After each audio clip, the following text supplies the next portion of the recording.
Mari kita berdoa. Tuhan, Kau mengasihi kami dengan kasih-Mu yang kudus, dan kami percaya oleh karena kemurahan Tuhan, kami ada sebagaimana kami ada, dimanapun kami berada hari ini di rumah kami masing-masing, kami menyembah Tuhan. Sebab gereja yang sebenarnya adalah tubuh kami sendiri yang diliputi dan dihidupi oleh Roh Kudus sendiri. Makasih pada pagi hari ini, siang hari ini kami mendengar akan firman Tuhan. Berbicaralah kepada kami dalam nama Tuhan Yesus Kristus. Haleluya. Amin. Salam Bapak Ibu yang dikasihi Tuhan. Di rumah Bapak Ibu yang ada, kita percaya Allah turut hadir dimanapun kita berada. Karena firman Tuhan berkata Dia hadir, Dia maha hadir, selalu hadir dalam hidup kita. Dan ketika pagi hari ini atau siang hari ini ketika kita dalam ibadah online, Allah melintasi segala zaman, segala waktu, segala hal yang ada, Dia hadir dalam kehidupan kita. Dan saya percaya di mana kita mendengar akan firman Tuhan, maka Allah akan menjamah seluruh kehidupan kita semua. Hari ini kita mendengarkan firman Tuhan, menjadi satu dengan Allah yang ada. Ini bukan juga dasar kehidupan kekristenan kita. Kalau kita menghadapi banyak hal dalam hari-hari ini, yang harus kita lakukan bersatu dengan siapakah kita, itu menentukan akan langkah hidup kita. Setiap berita hari ini disibukkan oleh satu virus saja. Setiap WA, setiap grup, setiap pemerintahan, setiap apapun juga membicarakan akan hal itu. Tapi kita hidup dalam kerajaan Allah, dan kita hidup dalam firman Tuhan. Sepertinya segala sesuatu susah dikendalikan, tapi ketika kita merenungkan dengan kasih Tuhan, Allah itu mengendalikan segala sesuatu. Sekalipun Tuhan mengizinkan, tetapi tetap dalam kendali Allah. Sebab itu jangan takut, jangan cemas, jangan khawatir. Allah ada bersama-sama dengan kita. Bagaimana kita bersatu dengan Tuhan? Firman Tuhan berkata dalam 1 Korintus 6 ayat 17 berkata, tetapi siapa yang mengikat dirinya pada Tuhan, menjadi satu roh dengan Dia. Dikatakan oleh firman Tuhan, siapa yang mengikat dirinya pada Tuhan.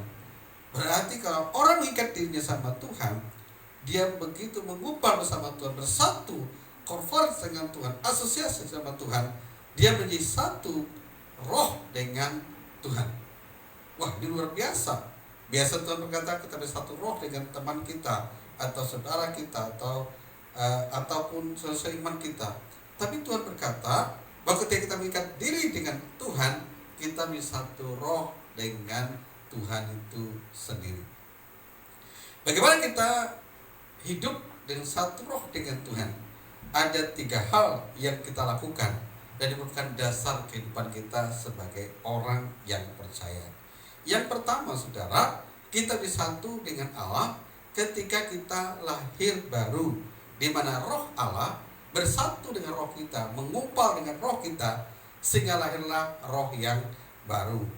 Yohanes pasal 3 ayat 5 sampai 6 berkata, jawab Yesus, aku berkata kepadamu, sesungguhnya jika seorang tidak dilahirkan dari air dan roh, ia tidak dapat masuk ke dalam kerajaan Allah.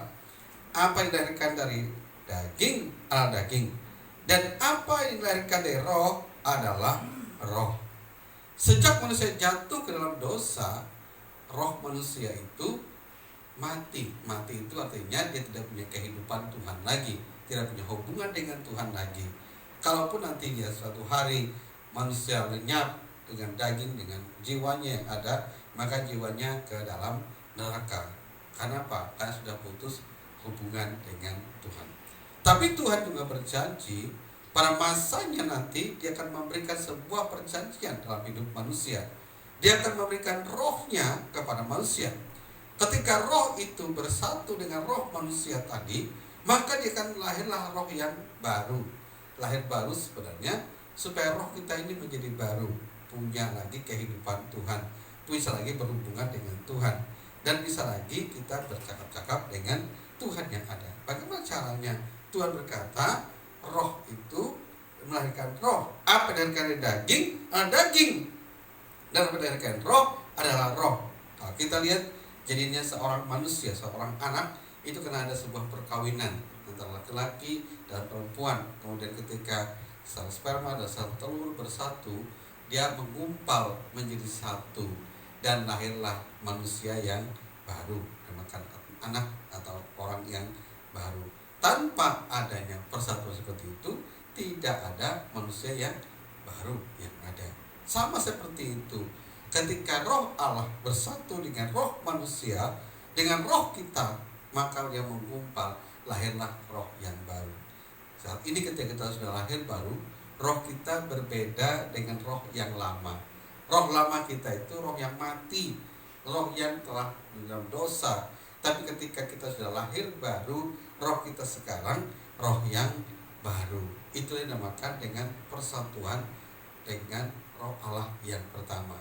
Kalau orang tidak dilahirkan baru, yang pertama dia tidak akan pernah bisa melihat akan kerajaan Allah. Dan yang kedua, dia tidak pernah akan masuk ke dalam kerajaan itu sendiri. Artinya melihat aja tidak, apalagi dia menikmati pemerintahan kerajaan Allah bersama dengan Tuhan yang ada. Sebab itu Tuhan berkata, kalau kamu tidak dilahirkan kembali, kamu tidak dapat masuk ke dalam kerajaan Allah. Agama tidak bisa melahirkan baru hidup kita. Agama tidak cukup untuk membuat kita hidup baru, tetapi roh Tuhan yang bersatu dengan roh kita yang menjadikan kita menjadi manusia baru di dalam Tuhan. Yang kedua, Bapak Ibu yang kekasih dalam nama Tuhan Yesus, kita bersatu dengan Tuhan dengan dinamakan dengan baptisan. Tuhan berkata ketika kita dibaptis, kita menjadi satu dengan kematian Tuhan, yang pertama. Yang kedua, kita satu dengan penguburan Tuhan itu sendiri. Dan yang ketiga, kita bersatu dengan kebangkitan Tuhan itu sendiri. Ya. Nah, ketika kita dibaptis, sebenarnya itu proses kesatuan juga yang Tuhan berikan dalam hidup kita. Tapi bersatu dengan apa? Bersatu dengan kematian Tuhan, bersatu dengan penguburan Tuhan, bersatu dengan kebangkitan Tuhan Yesus itu sendiri. Nah, seharusnya ketika kita hidup dalam manusia lama, lahir baru, manusia lama kita itu harus disalibkan. Untuk bisa disalibkan, hidup kita harusnya mati dulu. Kalau disalibkan, maksudnya mati yang ada. Tetapi Yesus sudah mati bagi kita, sehingga kita dengan iman memandang bahwa hidup kita ketika kita mengambil tindakan iman dibaptis, kita menjadi satu dengan kematian Tuhan Yesus di kayu salib.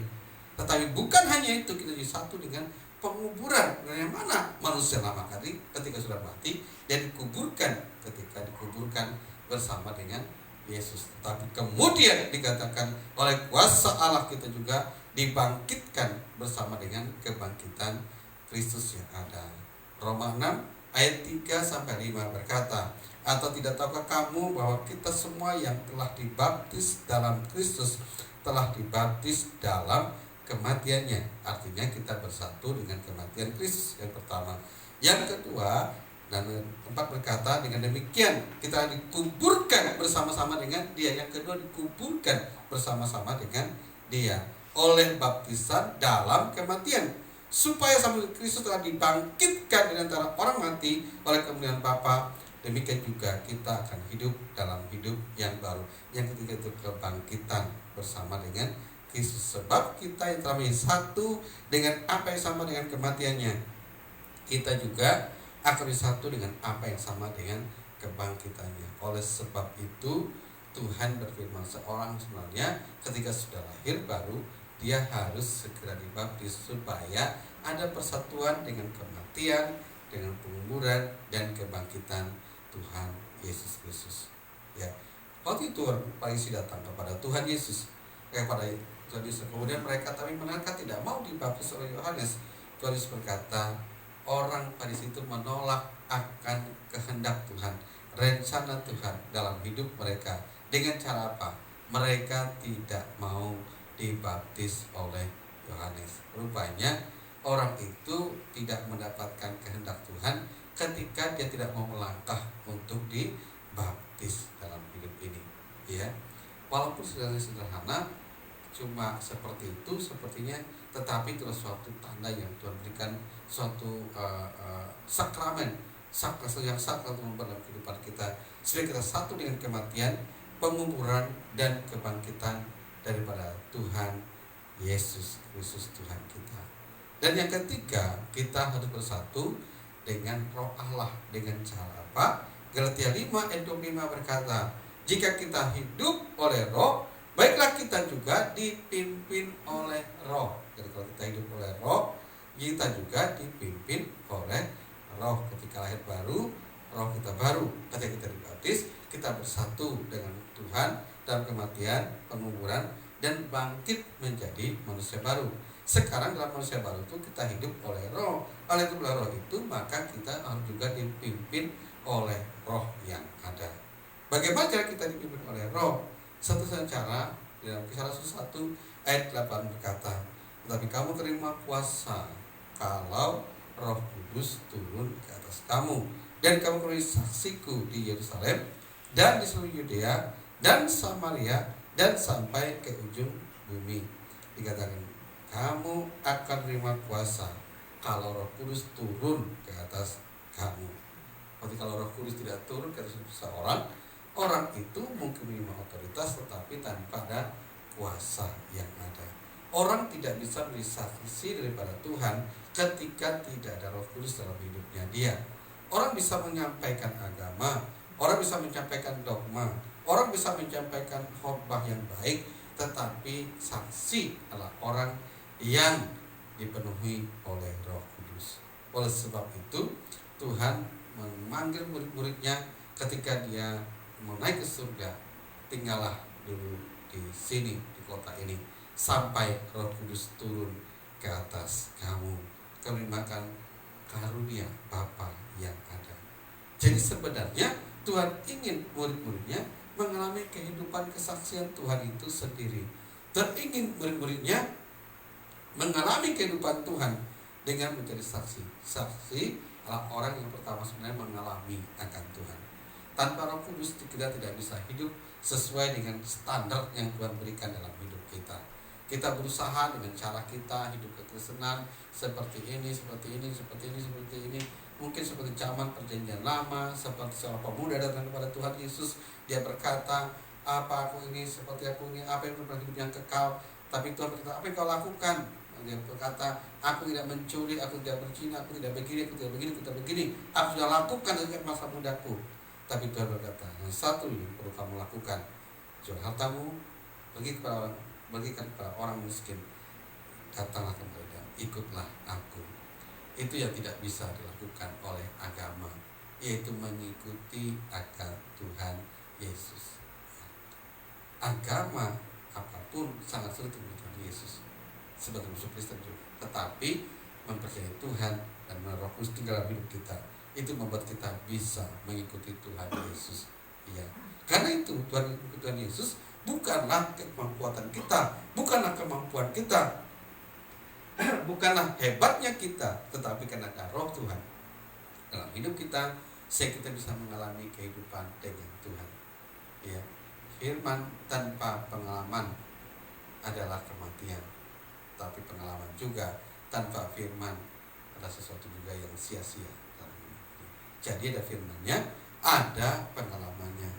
Orang disaksi juga orang yang melihat akan Tuhan. Dan nama berkata, banyak orang melihat akan Tuhan. Aku melihat Tuhan. Berbagai suci hatinya, karena mereka akan melihat Allah yang ada. Kita bisa melihat Tuhan ketika kita mendengar Roh Kudus. Dan yang ketiga, kita bisa mendengar Tuhan. Saksi adalah orang mendengar. Kita bisa mendengar Tuhan. Kita sebenarnya punya 3 telinga dalam hidup ini, ya, yang bisa kita dengar Tuhan. Yang pertama, telinga jasmani kita yang bisa kita dengar, ya. Yang kedua adalah telinga jiwa kita. Yang ketiga adalah telinga roh kita yang bisa mendengar akan Tuhan berbicara dalam hidup kita. Kalau kita aktifkan telinga jasmani kita hanya melihat hal yang jasmani. Kalau kita melihat jiwa kita bisa terhibur dengan hiburan dan sebagainya yang ada, dengan lagu, dengan musik dan sebagainya. Tapi kalau kita mengaktifkan akan telinga rohani kita bisa mendengar Tuhan berbicara kepada kita dan membuat kita bisa bersaksi bahwa Tuhan itu hidup. Kalau Tuhan hidup itu pasti Dia bisa bekerja, kita bisa mengalami. Tuhan bisa melihat sehingga kita bisa melihat Tuhan bekerja, dan Tuhan juga bisa berbicara sehingga kita bisa mendengar. Karena Tuhan kita hidup, maka pun kita bisa mengalami kehidupan kesaksian bersama dengan Tuhan Yesus Kristus. Dan saudara yang dikasihi dalam nama Tuhan Yesus Kristus, dalam masa kita prapaskahi juga, dalam bulan depan kita akan Paskah, marilah kita bersatu dengan Tuhan dalam kehidupan kita. Tanpa kelahiran baru, Paskah kami sia-sia juga. Tanpa kita juga bertindak lebih jauh untuk kita bersatu dengan kematian, pengurapan, kebangkitan Tuhan, kita akan sangat susah untuk mengikuti Tuhan. Tanpa Roh Kudus, kita tidak bisa menjadi saksi yang baik di hadapan Tuhan. Dan biar hari ini jalan kita beribadah online ini, Roh Kudus akan mengantarkan firman Tuhan, menyatakan kemurahan Tuhan, menyatakan kebaikan Tuhan dalam kehidupan kita. Yang pertama yang kita lakukan, kita harus menjadi satu dengan Tuhan. Kalau kita menjadi satu dengan Tuhan, menjadi asosiasi dengan Tuhan, tidak usah takut kepada apa yang ada datang dari luar. Tidak usah takut dengan kegetaran yang ada. Tidak usah takut dengan berita apapun juga. Tidak usah takut dengan apa yang terjadi malam hari apapun juga. Karena Tuhanlah di mana teman kita, sahabat kita ada terus bersama dengan kita. Dia adalah asosiasi kita. Dia adalah bagian kehidupan kita. Dan kita adalah bagian kehidupan Tuhan. Tuhan lindungi kita dari yang jahat. Tuhan lindungi kita di masa-masa apapun juga.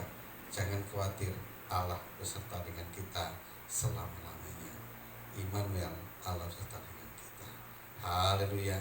Tuhan memberkati kita. Mari kita berdoa. Haleluya, haleluya.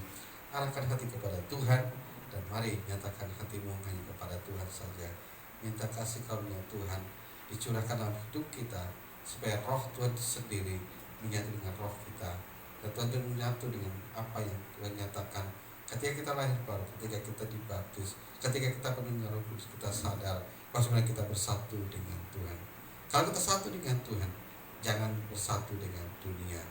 Jangan juga kita khawatir dengan apa yang terjadi di dunia ini, karena Tuhan yang sanggup menghentikan segala sesuatu yang ada. Haleluya, haleluya, haleluya, haleluya. Tuhan, dalam nama Tuhan Yesus, jamah setiap anak Tuhan, hamba Tuhan, setiap jemaat-Mu ya Tuhan, yang beribadah hari ini online di gereja masing-masing, yaitu di rumah sendiri, di dalam nama Tuhan Yesus, jamah dengan kuasa Roh Kudus. Biar kami bisa menjadi saksi Tuhan, bisa kami menikmati kemurahan Tuhan, bisa kami melihat akan Tuhan dan mengucapkan betapa baiknya Tuhan, dan bisa kami mendengar akan Tuhan, dan kami bisa berbicara sebagai seorang sahabat kepada Tuhan. Dengan kasih kami yang Tuhan turun dan meteraikan setiap kebenaran-Mu di hati kami, dalam nama Tuhan Yesus Kristus. Yang sakit saat ini Tuhan sembuhkan di dalam nama Tuhan Yesus Kristus. Yang lemah Tuhan kuatkan. Mungkin yang mengalami tekanan, Tuhan singkirkan satu tekanan itu. Intimidasi kami singkirkan di dalam nama Tuhan Yesus Kristus. Dan kemurahan Tuhan, demi kemurahan, akan dinyatakan masuk kehidupan kami selama-lamanya. Terpujilah Tuhan Yesus kekal selama-lamanya. Sungguh kami mengucap syukur dalam nama Tuhan Yesus Kristus. Haleluya. Amin.